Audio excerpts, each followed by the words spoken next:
truck running. Let's see what all it takes to get it here.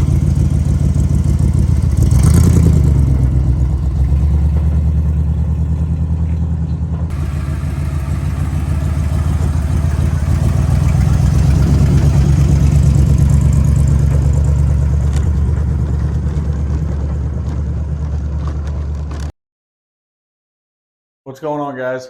It is currently 37 degrees in my garage in Houston, Texas. We still got to get this brake system figured out. We've got the heater going. Let's see if we can't burn the shop down. I mean, get this truck going. Let's get into it. So this is the vent line that we took out of the Ford 9-inch we got here. See, it's just a straight through style. You put a rubber hose on and vent it out somewhere. But we don't really need this style with what we're doing. So in the original 52 rear axle, you have this bolt, which is the vented top. So checking on it, they both have the same thread and everything, same depth bolt. They're 100% identical. So what I'm going to do is use this block from the 52 and put it down here on this 66 Ford 9-inch. And I know it's a 66 9-inch because this is the 9-inch that came out of my old F100 that I built. And I kept it aside just for this project. This was always its plan.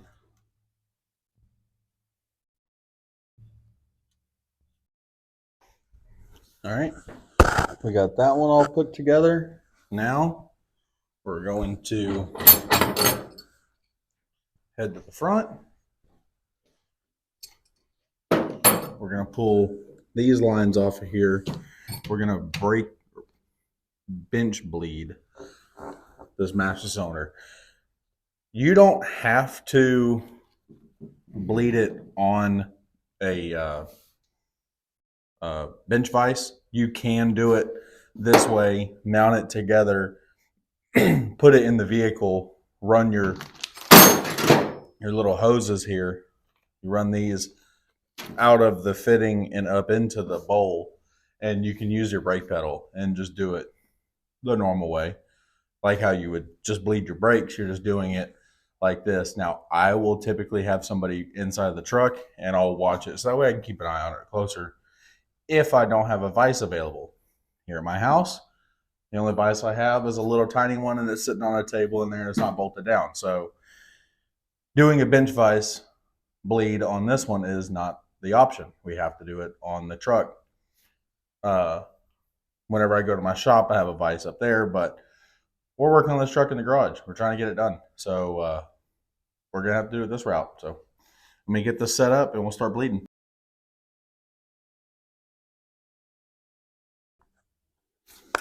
I ain't never seen this style. Now, I'm not saying it can't be used, but I don't understand how it's used. I'm guessing it would go into here, but I feel like the minute you hit the pedal and force that fluid out, you're just going to pop this out of there, and then you got a mess.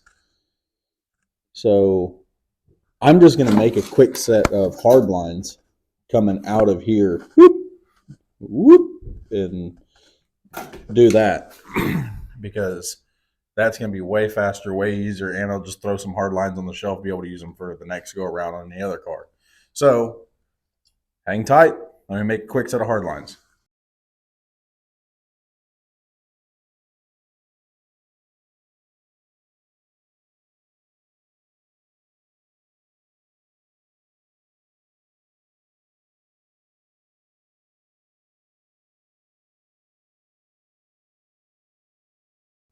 Before I show y'all this, I want y'all to understand this is the part that came with the kit. With this whole brake pedal assembly, this is the part that came with the kit. So y'all saw the little flange piece that I decided not to use. Okay. So I made new fittings coming around. Now, that's supposed to clamp on there. That doesn't clamp on there at all. I've got a zip tie holding it down. What? We'd lost a hose coming off there because I've had to split the side of this to make that fit there. The hose that they sent doesn't even fit. All right.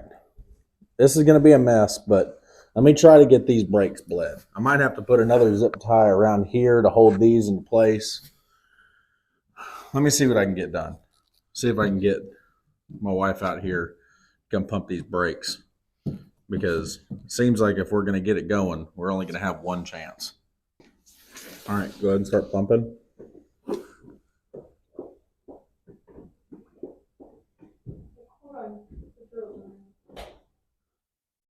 Got it? Well, it's working, but I mean, there's a lot of air. But I mean, that's the whole point of this, is to get all the air out.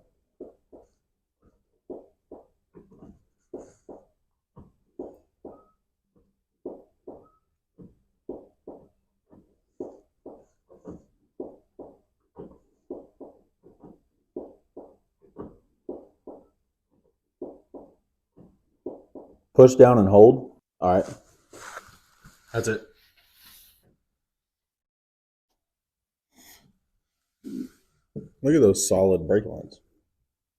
Solid fluid in there. We are all good. Let's hook these brake lines up, and then we'll start bleeding the brakes.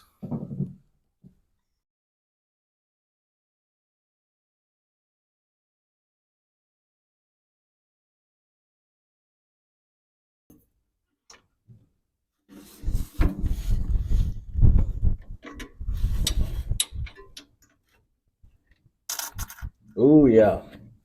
Pump.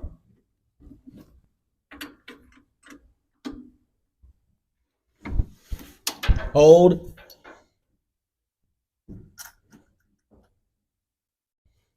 Pump. Hold. Pump. Hold.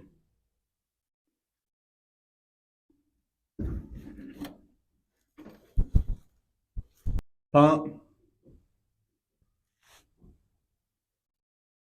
Hold. Ooh. Pump.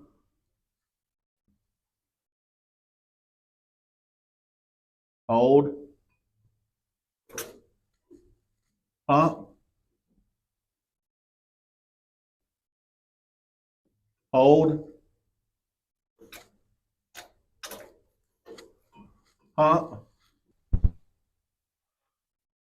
Pump. Hold.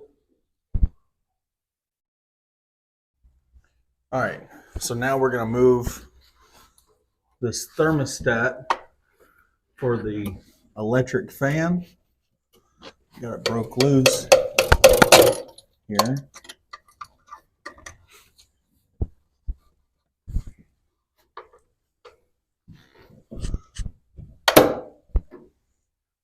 Maybe broke loose enough. We can just get on it with a crescent wrench.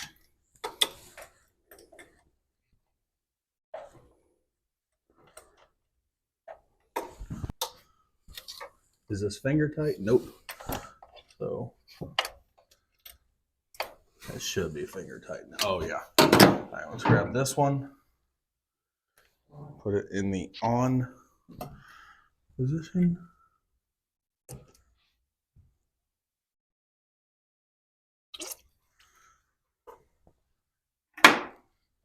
That really kind of, I didn't get in a hurry because it had one big gush and kind of just stopped.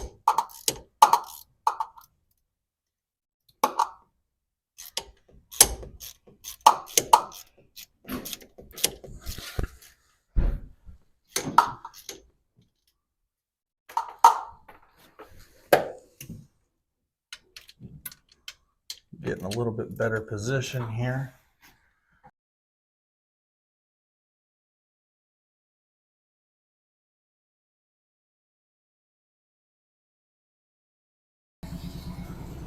Well, we had it sitting here idling for a little bit.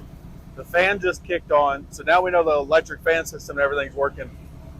Let's see what happens when we try to pull it out. If it winds up just going through the neighbor's yard, or if it actually pulls out of the building. Neutral, drive.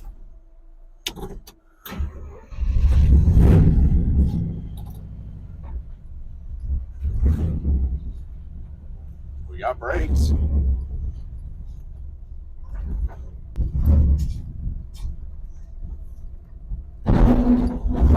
It's only scraping the bumper.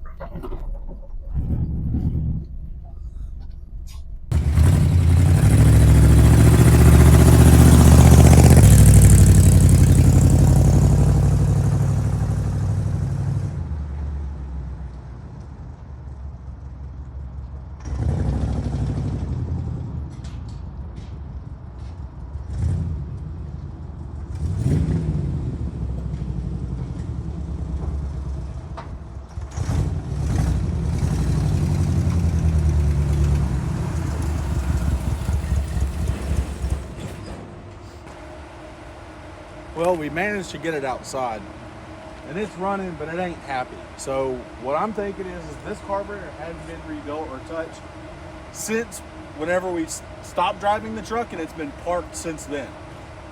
The carburetor went into a box about 3 years ago, and it hadn't been gone through. I think we're gonna run and go get a carburetor rebuild kit and go through this carburetor real fast. See what happens after that.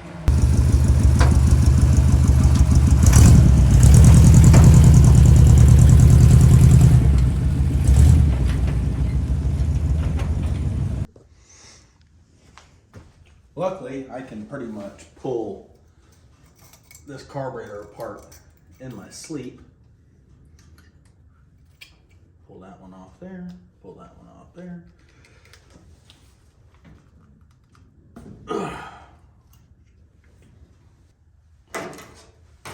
There's my microphone set up. I will put that on here in a little bit, but I'm gonna test it without it. And y'all tell me in the comments if y'all like it better with the microphone or without the microphone.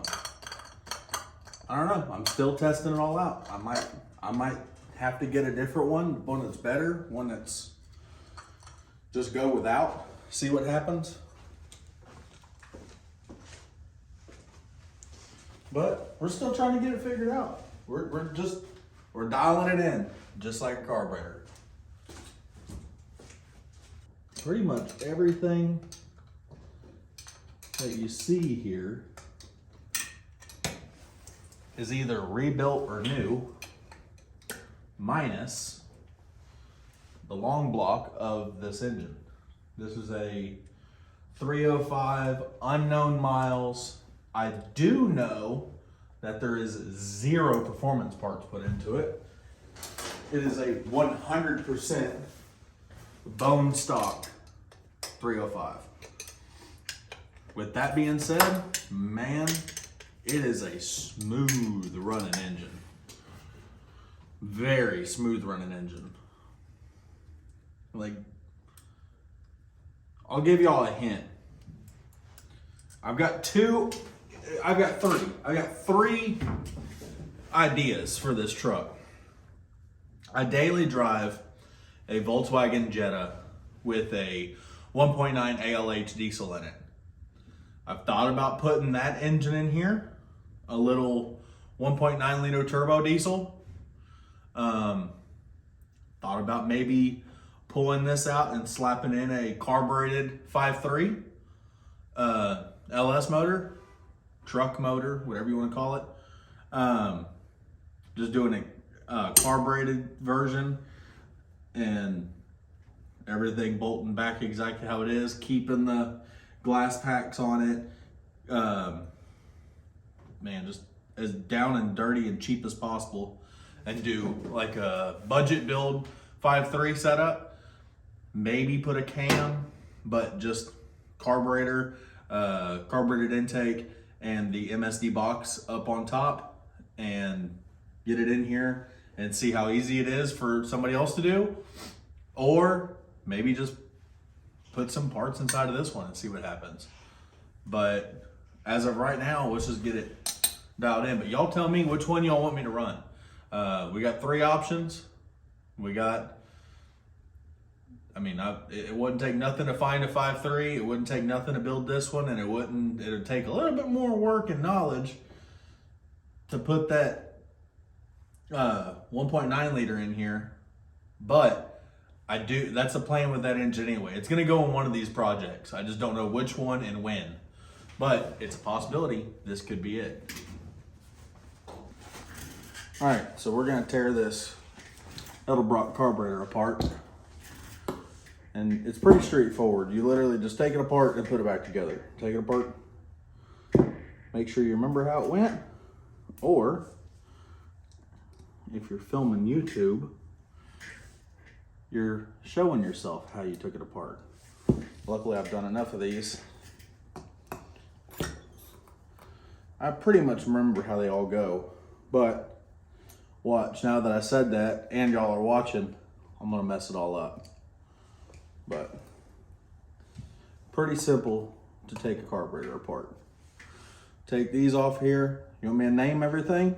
I can't, but I'll tell you these 2 little flappy things up here on top. Pull both these out. Those are needles. I can tell you that. The whole reason why I haven't really shown y'all the whole firing it up process of the truck, it's been very cold natured, which is not this carburetor's deal normally. This one's normally very good with that. I understand all engines are different, but this carburetor has been on a small block Chevy 350, a 289 Ford with it stock, and with it being built with cam and heads and all that stuff, and it ran great both ways. Whenever I put it on the 350, it ran great, and now it's on a 305 after it's been sitting for a while, and now it's acting up a little bit. That's not like this carburetor. It's normally a lot better than that. But we're about to have her apart here. All right, so we got all the bolts out of here. Let's see. We are definitely dirty. Definitely dirty.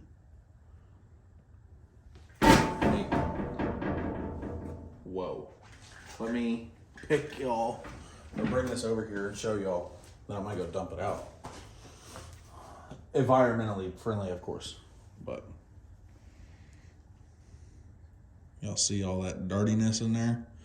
That one's not terrible, but it's got chunks, but that one's got a lot. See how murky and yeah, we're gonna go clean that out real quick. Let me go dump this out. So that came out. I don't remember where that goes, so that's fun. That's got some good old nastiness in there now. See if I can pluck a little bit out of it here for you. You can see that gelling up right there? Yeah, that's what we're dealing with here. So, let me just keep taking everything apart. I hope y'all are seeing that there's really not much to this. You just take it apart, set your screws individually of what everything is you're doing. I'll make it even easier. These screws go to the middle stuff. These screws go to the lid. This stuff goes to that other stuff. I mean, you don't even have to know all the names. You just say stuff. Like this stuff goes to that stuff. This is the squirter that I'm pulling out right now. And I know that's the squirter because it's the squirter. But I'm gonna set that right there. This, I know there is a little bit more technique to it. Not much, but a little. Right there. It's got a little piece of metal and a ball, check ball. So that goes underneath the squirter. We knew that. I knew that going into this already. So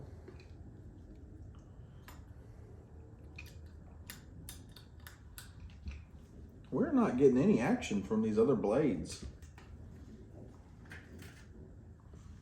Oh man. Ooh.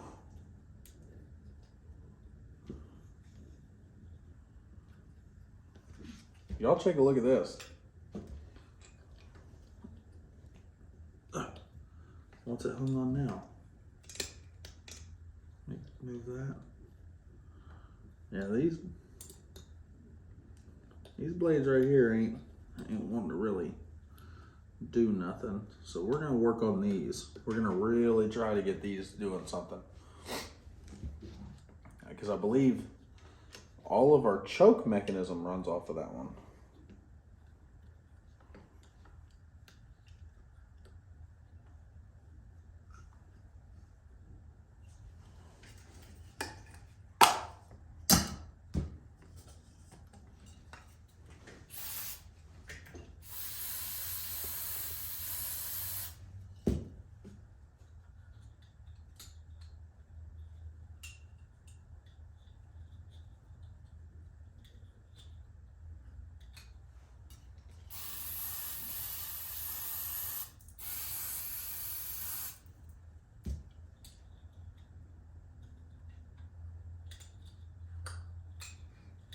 It's freeing up a lot. Not perfect yet, but it's freeing up a lot.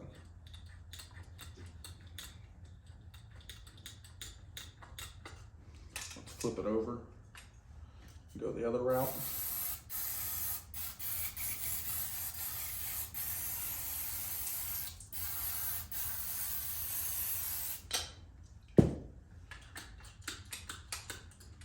Oh man.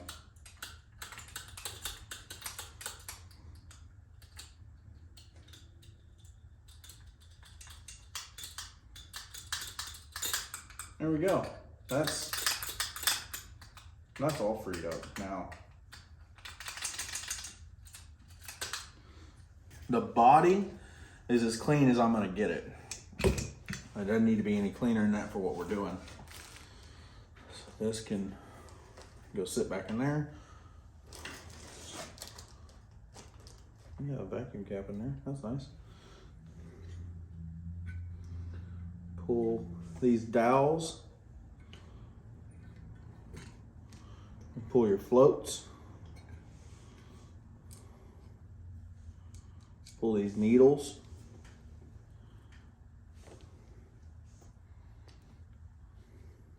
We can also pull this main gasket.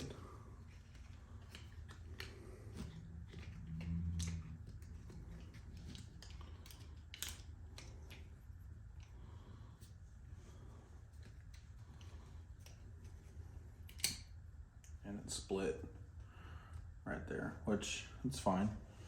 But that's part of what you deal with. And that's why you get a kit, because if you're trying to do this and trying to save all your gaskets, so that way if something like that comes in, that's fantastic. Golly.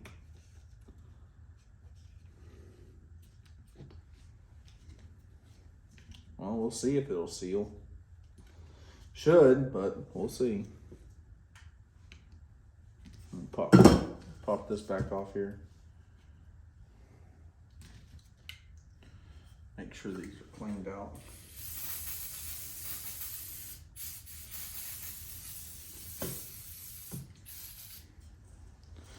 All right, let's get another can, and then we'll check and make sure those are cleaned out.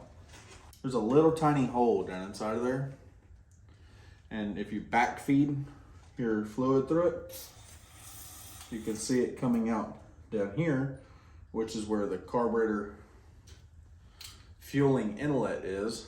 And then that's where your fuel comes through your bowls to fill your bowls. So you just want to make sure there's nothing stuck inside of those. Just clean that off a little bit. And then let's put our needles back in. See how those feel. Feel good. What I like to do is just spin them a little bit and make sure they feel really smooth and good inside of there.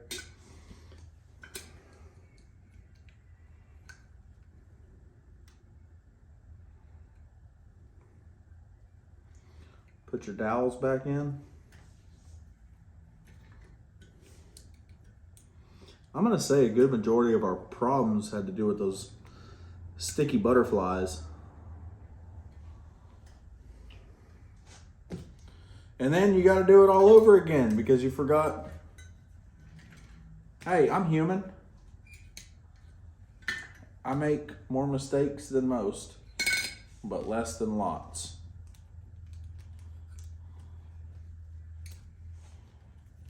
So.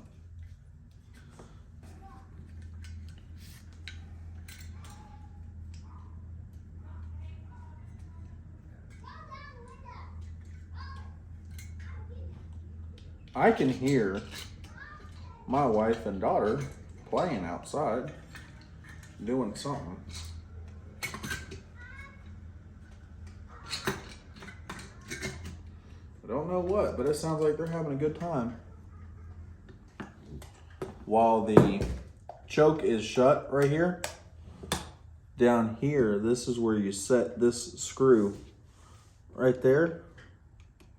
That's where you set your idle for the choke idle. And then obviously this one right here is where you set your at running temperature. That's where you set that idle. Double check. Circle pattern. We are good, good, good, good, good, good. Okay. Now we just need to put our needles and springs back in.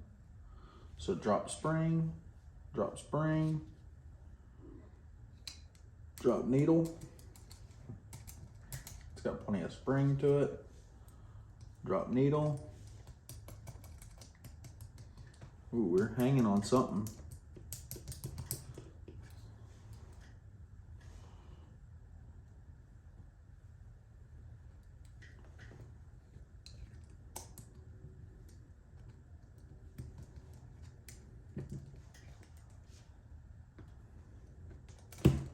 There it is. Just wasn't set in right. Because now it just keeps springing back. Spring. I think we're just about ready to slap it back on the truck. Okay. Everything's working.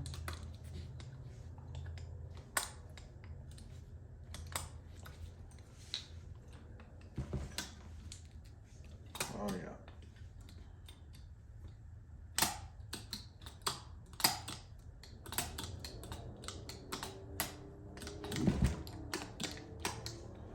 Everything down here doing what it should. Let me finish getting this gasket scraped off here.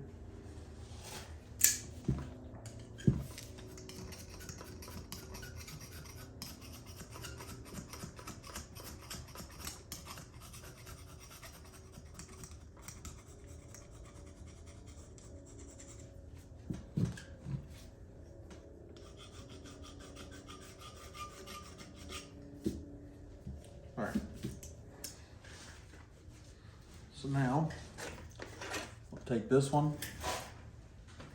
Let's go put it on the truck. First thing, I'll slap a new gasket down on here.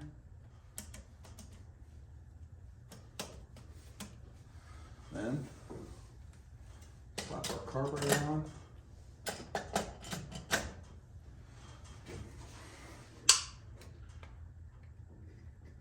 Pop our throttle cable back on.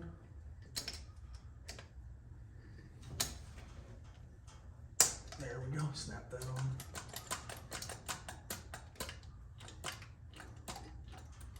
All that seems to be working.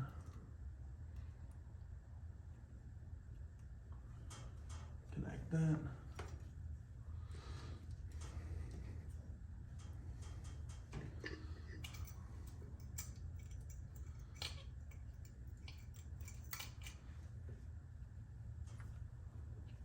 Hook up all of our vacuum lines off front here.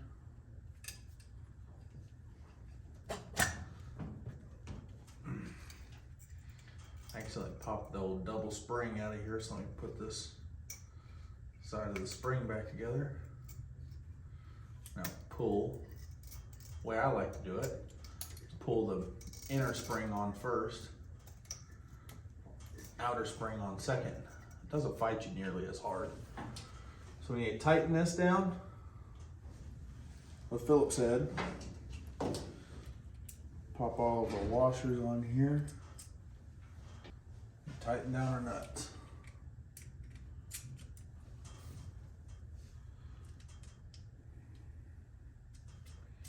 And then it'll take a second to crank because we have empty bowls,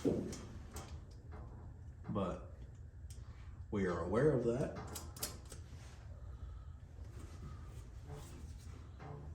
All that's dry.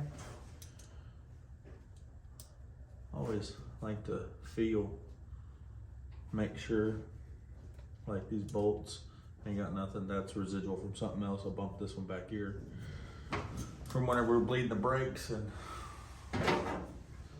got a little happy stomping on the brakes. Started splashing a little fluid out of there. There we go. So that's fully tight.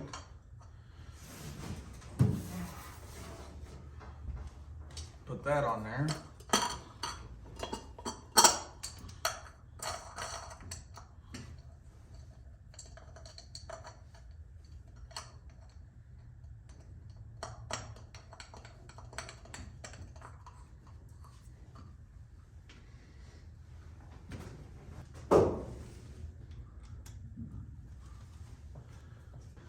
That was it. So now it's fired up.